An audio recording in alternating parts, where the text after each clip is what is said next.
O que que eu sei? O que que eu sei? Eu sei que eu sempre quis ser muito bem-sucedido. Isso é uma coisa que eu sei, sabe? Eu sempre quis ser winner, sabe? Ser vencedor, ser aquela pessoa que conquista. Eu sempre encarei a vida como um jogo e eu sempre quis vencer os jogos que eu joguei. E muito cedo eu entendi que eu venceria com um overload, com uma alta carga de trabalho dentro de um único objetivo, e aí eu conseguiria vencer esse jogo. Isso deu muito certo, muitas vezes. Mas sempre que eu terminava esse processo, eu perdia o jogo. E isso era esquisito, era escroto, sabe? Era bizarro pensar nisso, porque era como se tudo que eu fizesse fosse apagado para trás. E eu não entendia o conceito de que o caminho era bacana, assim, sabe? Eu não conseguia entender esse conceito. Eu até escutava esse conceito, né? As pessoas me falavam esse conceito, mas eu não conseguia viver esse conceito. Então, assim, eu tinha uma meta a alcançar. Eu tinha que trabalhar feito um idiota para conseguir aquela meta, para bater aquele propósito.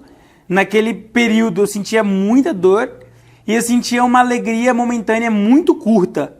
Sabe quando você vai fazer um fogo e aquele fogo não pega, sabe? Não é aquele fogo robusto que fica ali um tempão.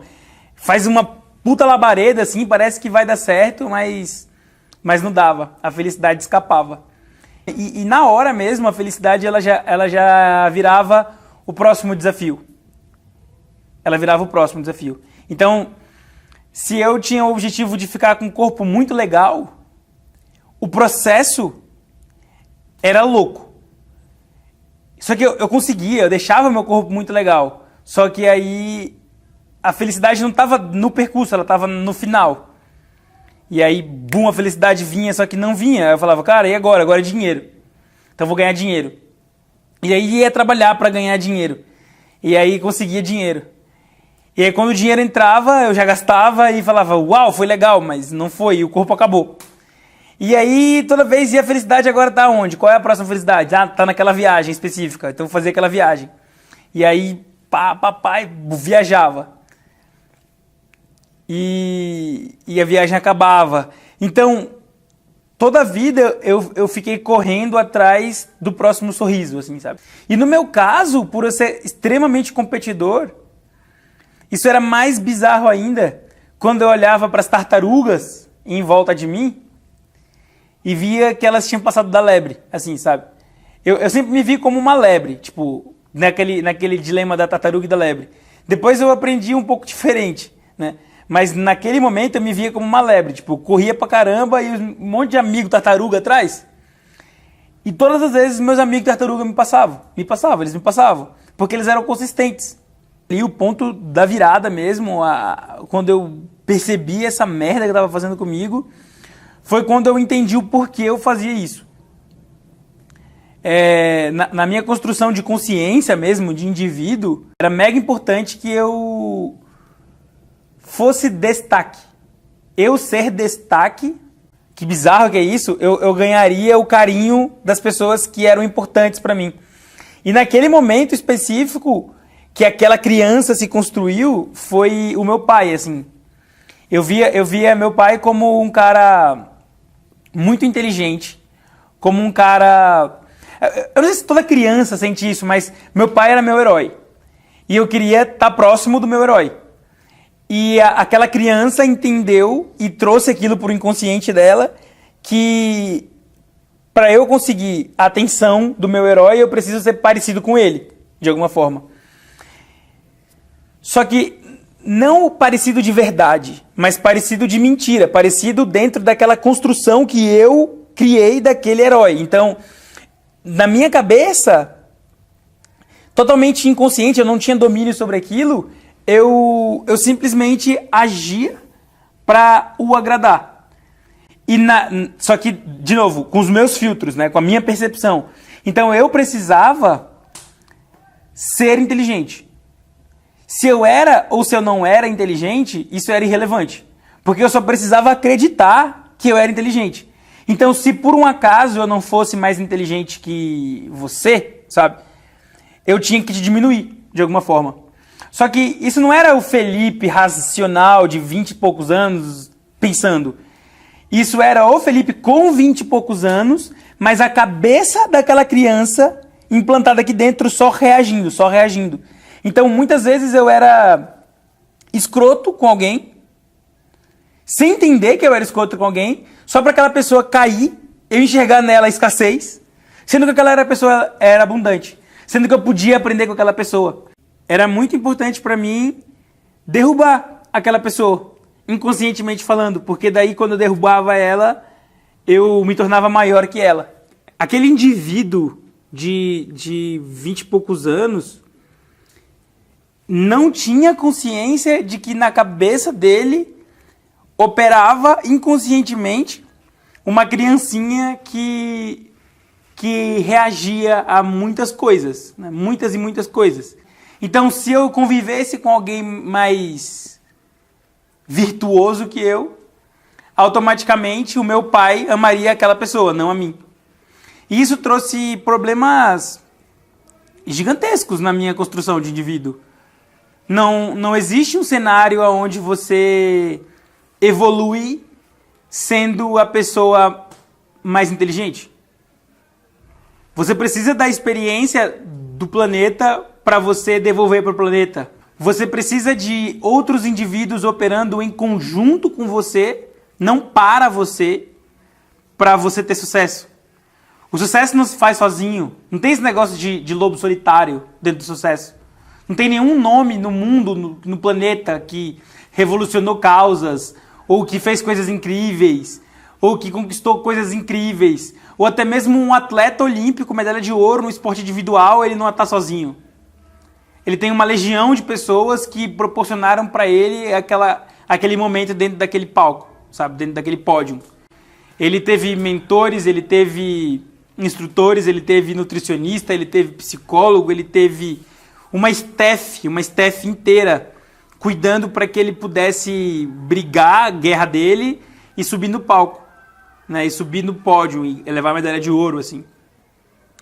E quando você traz esse prisma para o mundo dos negócios, para o empreendedorismo, para o sucesso pessoal mesmo, independente da área que seja, tem muitas coisas que são interligadas, sabe? Tem muitos pontos de interseção dentro de um empreendedor de sucesso.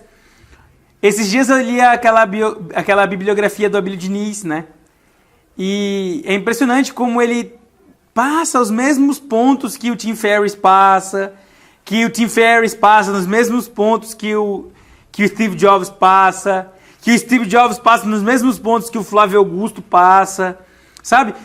As pessoas que atingiram o sucesso, não importa a indústria que elas trabalham, não importa a área que elas trabalham, elas respeitam leis universais, sabe? Existe uma lei universal para o sucesso, existe um modelo mental que traz sucesso. Né? Olhando para esse modelo mental do sucesso, para esse mapa mental de pessoas que têm muito sucesso, muitos pontos em comum, sabe? Muitos pontos em comum. E um dos pontos em comum que me chamou a atenção foi esse da egrégora, né? Eu nem sabia que palavra era essa, egrégora. Eu sempre ouvia a palavra networking, mas não entendia. Entendia, né? Eu sei o que é networking, mas não entendia na profundidade e ao mesmo tempo simplicidade que é a palavra egrégora.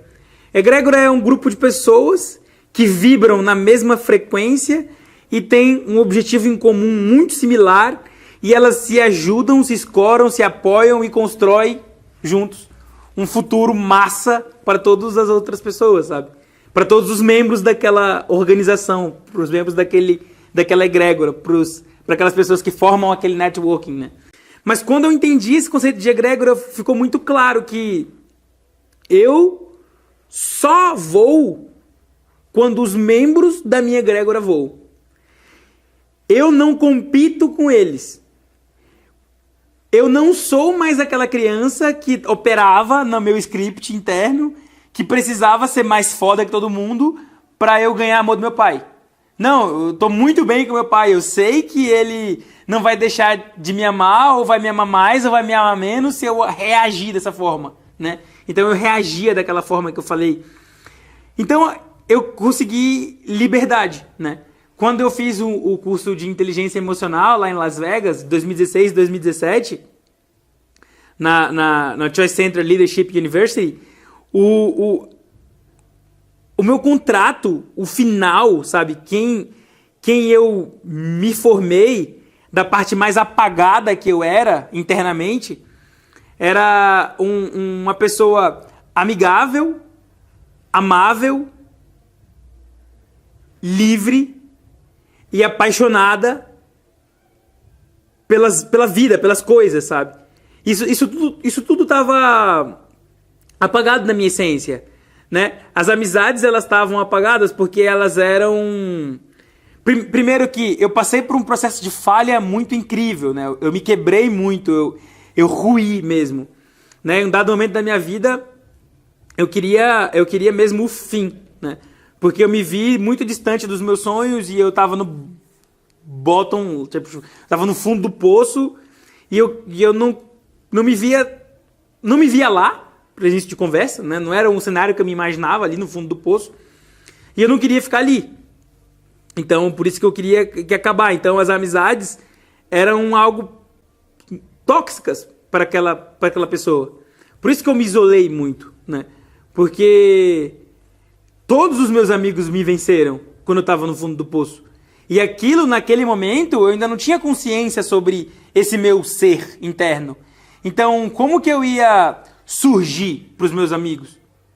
Eu surgir para eles seria algo que ia fazer aquela criança, que não era mais uma criança, mas que operava como uma criança, deixar de ser amada mais do que ela já não estava sendo, porque eu estava num processo de ruptura familiar mesmo, assim, sabe?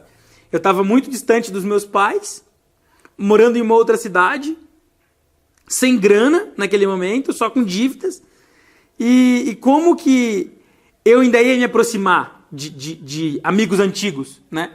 Mas foi uma distância que eu empurrei eles totalmente inconsciente. Eu não tinha consciência disso. Eu só consegui ter esse tipo de consciência, só consegui perceber isso tudo olhando internamente mesmo, como eu opero, por que eu opero, por que eu reajo, olhando as minhas reações, sabe? E quando eu olhei para os lados e comecei a ver, tá, quem que ganha, quem que ganhou, como eles ganharam, sabe? Como que eles fizeram? Foi quando eu comecei a perceber o quão idiota eu estava sendo jogando aquele jogo que eu jogava. Primeiro, aquele jogo de extremidade, né?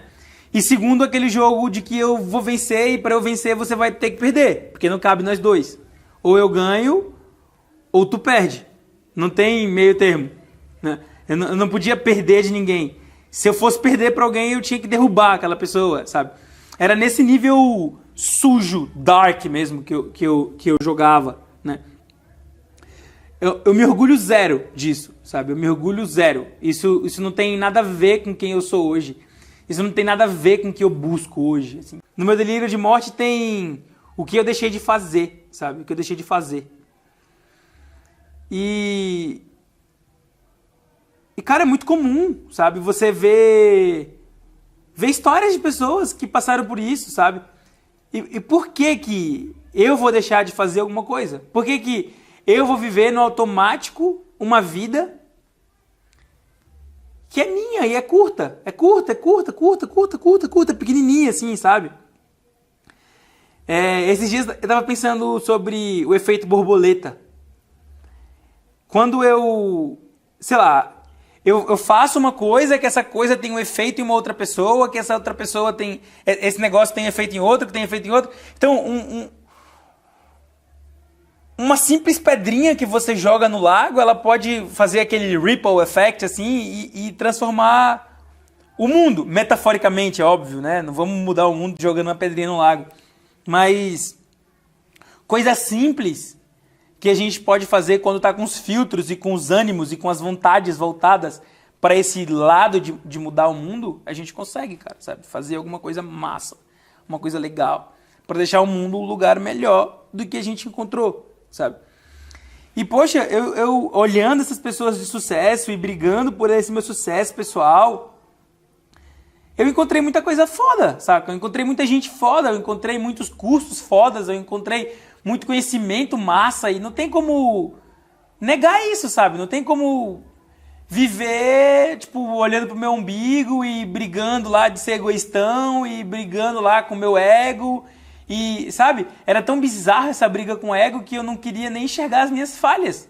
Era muito mais prazeroso ignorar as minhas falhas, porque eu enxergar as minhas falhas e olhar para os meus defeitos era eu me mostrar vulnerável para as outras pessoas. Inclusive, literariamente, se você vai lá e lê o Robert Greene, nos 48 Leis de Poder, cara, isso é burrice você fazer, saca? Mas não é, velho, não é burrice. As pessoas se conectam com as pessoas, as pessoas ajudam pessoas, as pessoas não constroem nada sozinho, sabe? Não tem essa de você mudar o mundo sozinho.